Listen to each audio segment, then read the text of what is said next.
Hey everyone, welcome back to Homestead in a Box. I'm Leah and I'm super excited to have you guys here today.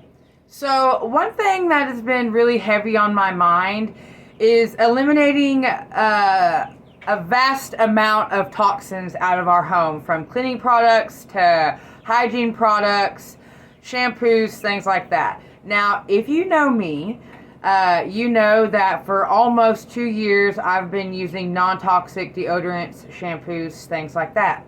I thought I was, anyway.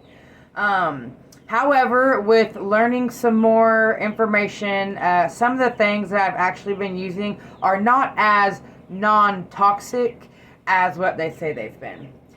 With that being said, I wanted to share something that, for one, I need to make right now because I'm almost out of it, but my deodorant.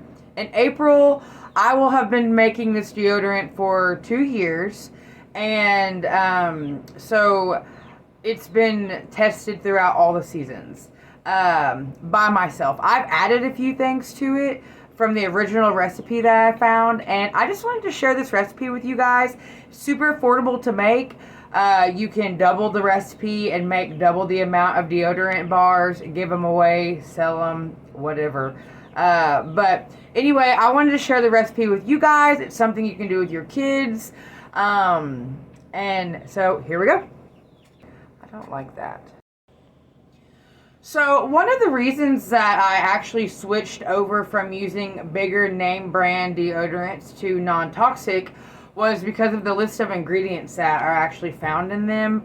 Some of them are really shocking to me, and the thought of putting that on my deodorant so close to my lymph nodes, next to my breast, I don't know, it weirded me out. And if you are a close friend of mine or family, you know when this happened because I messaged all of you, and only a few of you have listened to me and actually switched out to your deodorants. So instead of going and buying the expensive non-toxic deodorants from the store, I have a recipe that I'm going to share with you guys, and it's foolproof. I sweat. It is not an antiperspirant, so it's not going to stop you from sweating. Look up why your deodorants stop you from sweating, what ingredients actually are in them that stop you from sweating. Look, you'll be mind blown. So it does not actually stop you from sweating. It is not an antiperspirant. However, with the essential oils added into the recipe, when you do sweat, it doesn't smell bad. And it's been approved by me, and I sweat. I have like overactive sweat glands for a woman, I swear. But anyway, come with me, guys. I'm going to show you how simple and easy this few ingredient recipe is to actually make. Okay, I have all of my ingredients. I have my half a cup of coconut oil. You're just going to add.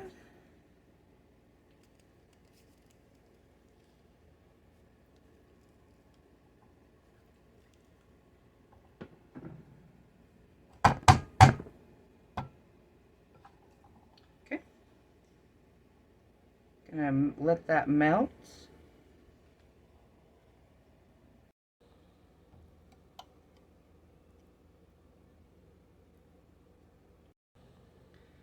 I really enjoy the recipe that I'm using because I like that I know what's actually going into the recipe and I know what I'm using. And overall, my goal really, I mean, just in life in general, is to put as least amount of toxic things on and in my body. And so this deodorant, it really allows me to know what I'm using. You know, even I thought I was using, non-toxic items such as my shampoo and conditioner and things. And the more I got to digging into it, the more I realized, yeah, they're not as non-toxic either. So if I make them and I know what I'm putting in it, then, I know what I'm using. It just makes me feel better. So this is melted. We're going to add 2 tablespoons of beeswax pellets. And the beeswax pellets is basically just to solidify it. That way you can keep it in a deodorant container and not a mason jar. But if you don't have beeswax pellets, that's okay. You can pour this over into a mason jar and just apply it out of the jar. I've just found it easier to not have to keep it in the refrigerator, and easier keeps it from melting, adding the beeswax pellets. So once the beeswax pellets melt down, we're going to be adding 20 drops of lavender essential oil.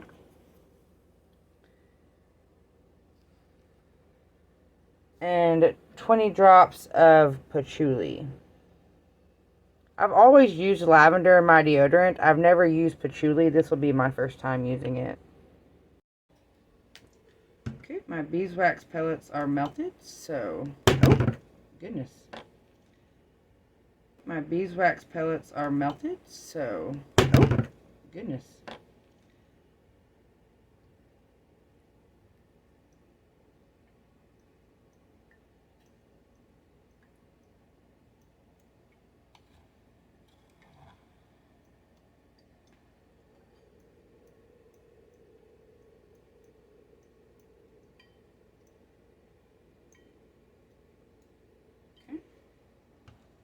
And I've just lifted it about off of the heat for now.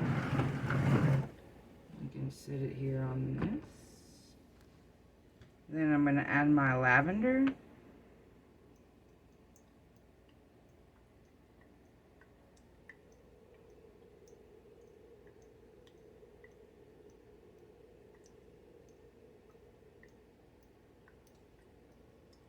Okay. I'm going to get it one more extra.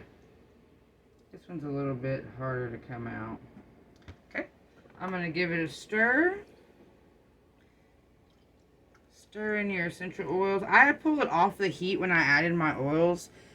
Add in your cornstarch or your baking soda. You're going to want to mix it. And then same with your cornstarch. It's 1/4 of a cup of each of those. Just going to stir all of that. Make sure it's good and stirred. There's no clumps in it. Okay. Ignore my broccoli growing back here. I'll have a video over that soon. I'm just stirring it, kind of letting it thicken up just a little before I just try. Okay, so once it becomes a certain consistency in your pan,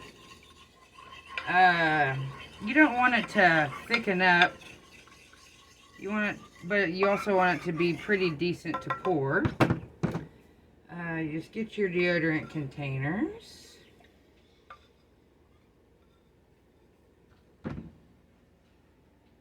Definitely want to put something underneath it.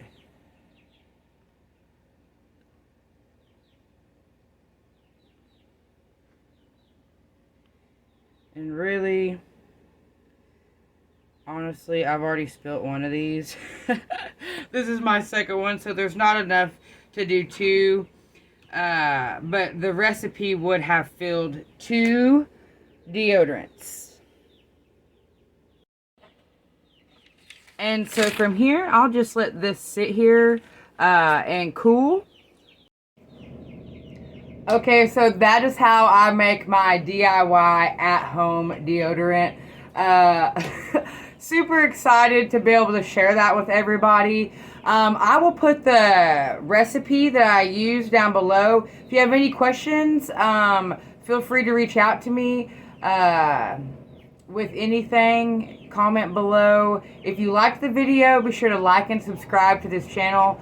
I am going to have a series in between gardening and homesteading of all of the things that I do DIY and homemade. However, before I share them with you, I want to be able to try them out for myself a little bit, which the deodorant I've been using, like I said, for almost 2 years in April.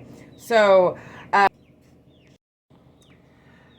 give me a little time. Let me work out some more DIY, handmade, homemade things of some items that you can toss out and replace with some non-toxic ones in your home. Thank you guys so much again for coming and hanging out today. If you know anybody who might want to learn how to make a DIY deodorant, tag them, share this video. anywhere you can share it. I appreciate it so much. I hope you guys all have a great day. Follow along, because later this week I'm going to have another video coming out about seed starting and what I have already planted here in Zone 7B in southeastern Oklahoma. Thanks guys so much. I'll see you next time.